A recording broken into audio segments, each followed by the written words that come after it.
Good morning, everyone! Ay, hindi tayo klaro. Okay? Wala tayong kanin. So, mayroon tayong kanin dito, guys. Kanin lamig. Galing sa ref. Yeah! Hold on. At mayroon tayong ulam dito. Oh, hold on. Ha! Okay.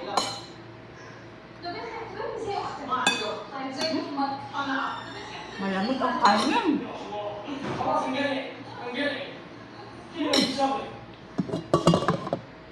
Dapat kulinis ko.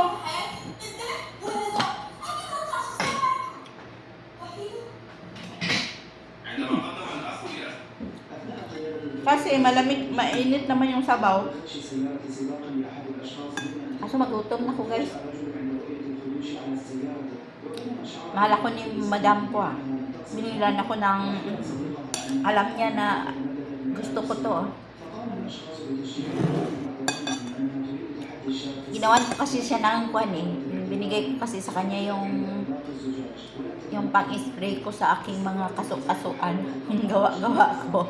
Gumaling.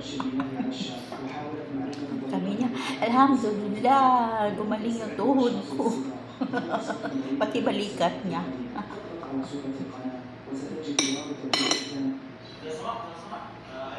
Sabi ko, gagawa tayo ulit. Pero hindi ko expect kagabi na namalingki pala sa sapan. Sa supermarket. Tapos pagdating ko, tawag siya ng tawag sa akin. Tapos nagla-live ako. Hindi ko siya pinapansin. Kaya, alas na oy. Ha.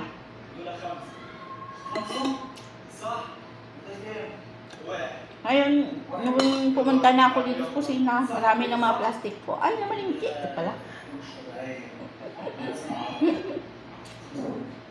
Sorry naman.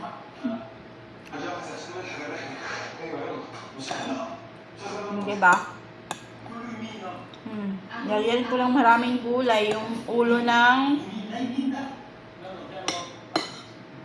salmon. Tsaka ito.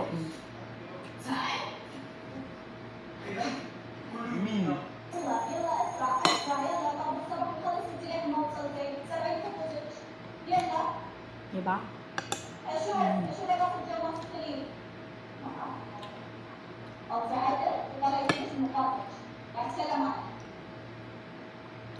Ano naman kaya nakain ko, nag-trigger na naman yung aking pan.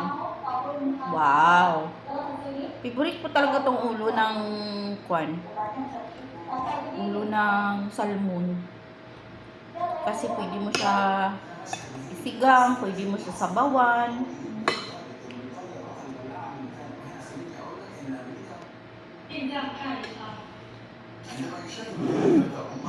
Kain tayo, guys. Guys, on.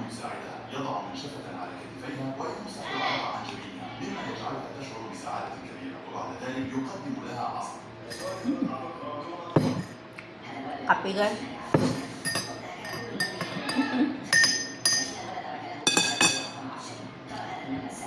Habit na talaga yun sa pagkain, guys, na tuwing kumakain, guys, may kape talaga yun kasama. Mayroon talaga yung kape dito sa tabi.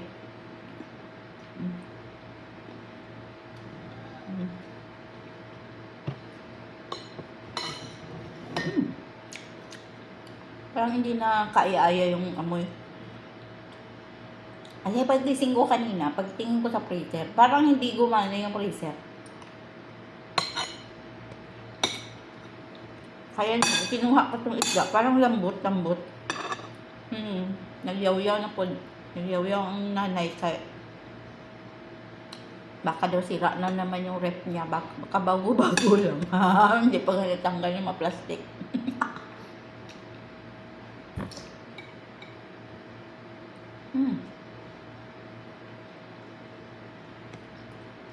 Kasi naman, guys.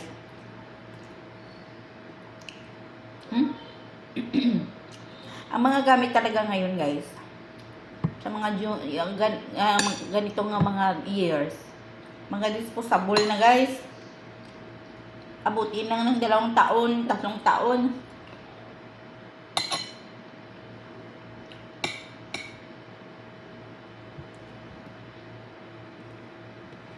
Bakit naman? Paano pa yan kikita ang company ng paggawaan kung hindi nasisira yung kanilang gamit?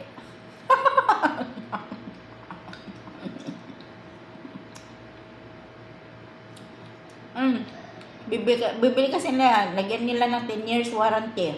Akala mo 10 years warranty 10 years na hindi masisira.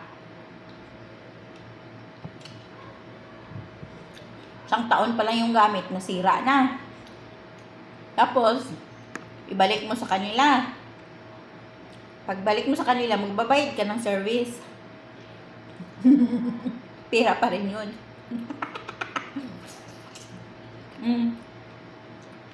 Pagbayad mo ng service, o magbayad ka ulit ng technician kasi ipaayos nila kasi ayaw nila tanggapin.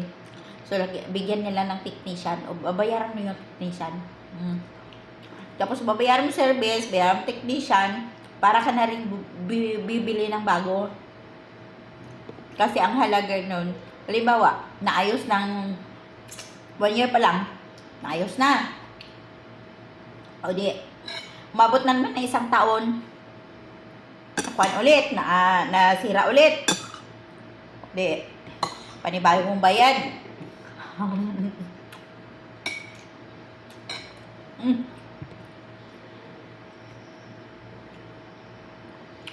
So di, mas maigi na lang, bumili ka lang bago.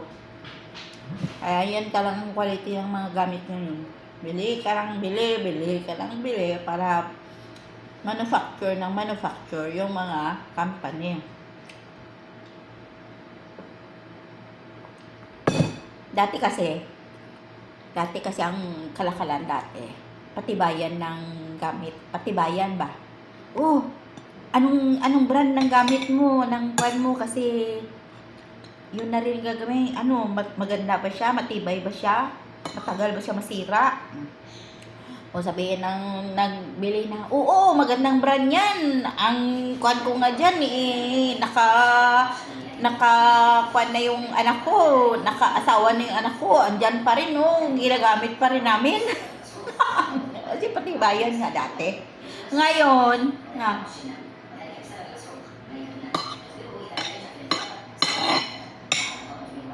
iba na. Lalo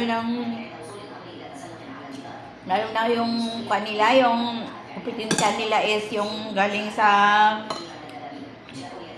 singkit. Mura lang yun. Mura. Ang ganda ng build. Mura daw. Yun lang 1 taon lang.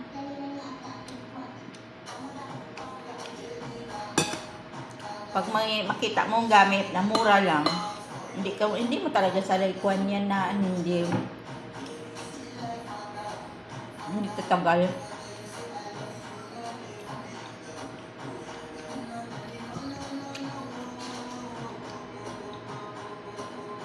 Kasi mabilis lang yan. Mas maigi pa nga. Uy! Music!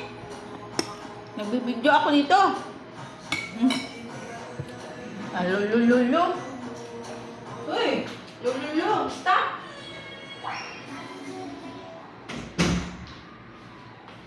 Ayan. Calm down ka lang dyan. Paano yan? Calm down. Tapos lang kita.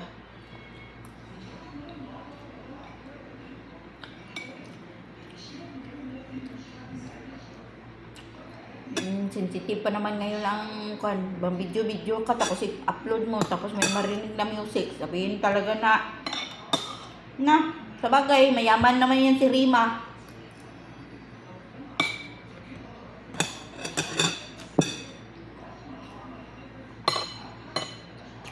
Kaso sabihin pa rin na, ay, naggaya ka, hindi yan sa'yo ang background mo. Sinadya mo ba yan?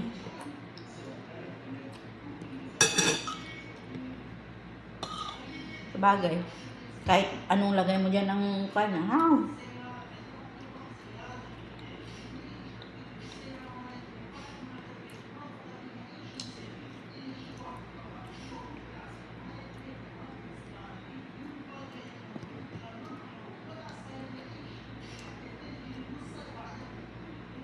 Sino mahilig sa ulo ng isda, guys?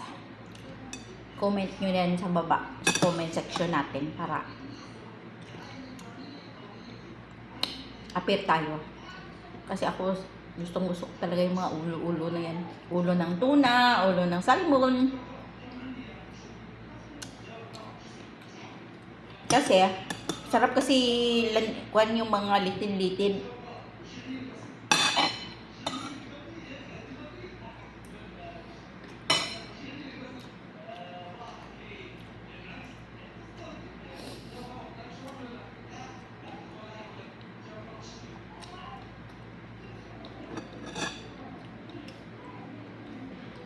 Mm.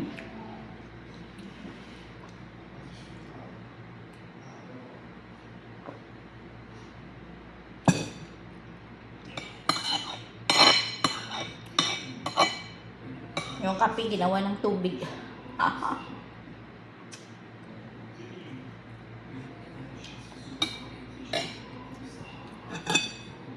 Ang kwan lang sa ulo, guys, kasi kwan,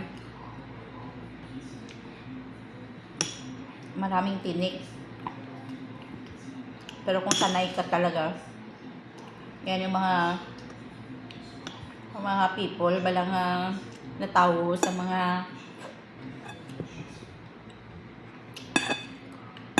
nung sanay ka sa hirap. Tapos ang afford mo lang is kung mahirap ka, tapos yung afford mo lang na mabili ulo ng kung ano-ano kasi mas mura yung presyo niyan.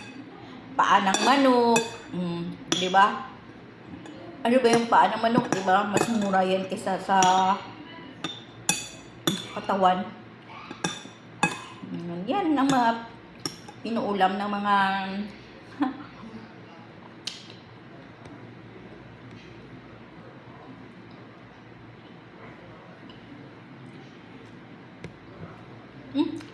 balik tayo sa doon sa rep. O, ayun na nga. Consumption kasi parang hindi nagagana yung freezer. Tapos ang binili pa naman isda. May mga isda siya binili.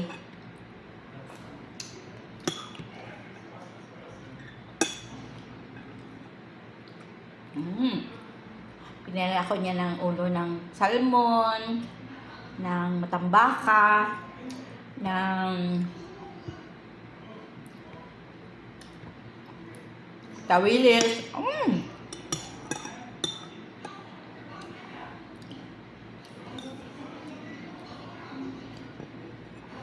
Nag-iisip pa naman ako anong ulamin.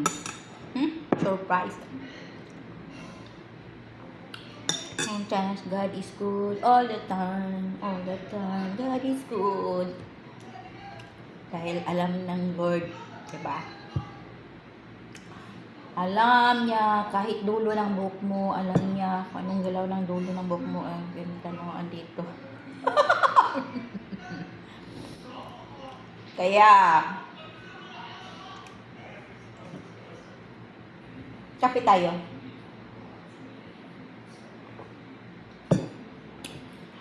See you again, guys. Dahil tapos akong kumain, meron pa akong natira, guys. Oh. So, huwag niyo akong i-judge kung anong gagawin ko dyan. Kasi ititira ko yan para mamaya ulit pag nagutom ako. Diba? Hindi tayo extravagant. Hindi tayo maluho. Lahat. Kung mayroong pagtitipid. Hindi naman sinasabi na nagtrabaho ka tayo dahil para kumain. Nagtrabaho tayo para ma-supply lahat ng mga ma-provide natin lahat ng mga pangangailangan. Kung mayroon tayong mga plans, mayroon tayong mga kailangan na mga gagawin, kung mayroon tayong mga tutulungan yan, mag-spare din tayo kahit kukunti. Okay? Di naman porke na, ay, naghirap nga ako na magtrabaho para ka, tapos ibigay ko lang. No. Steward lang po tayo dito sa mundong ibabaw. Kung mayroon man tayong sobra sa ating mga kinikita, mag-share din tayo. 'Di ba? Number 1, mag-share tayo sa Panginoon.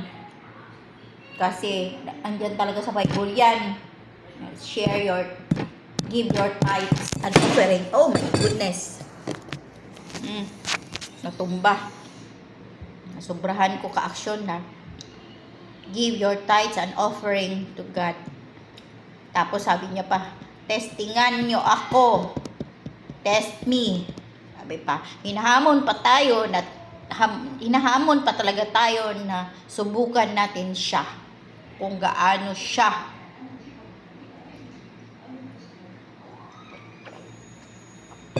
Diba? Hinahamon natin, tayo pa ang hinahamon niya. Sabi niya, subukan niyo ako. Kasi di ba hinihingaan tayo na, oy, give your tithes and offering. Di ba? So, andun pa rin sa verse na, subukan nyo ako. Hindi na tayo ang naghingi ng subukan pa tayo ng Panginoon. Kasi once na ang Panginoon magsubok sa atin, wala tayo. Iiyak lang tayo. Tapos magtatanong tayo sa sarili, anong nagawa ko?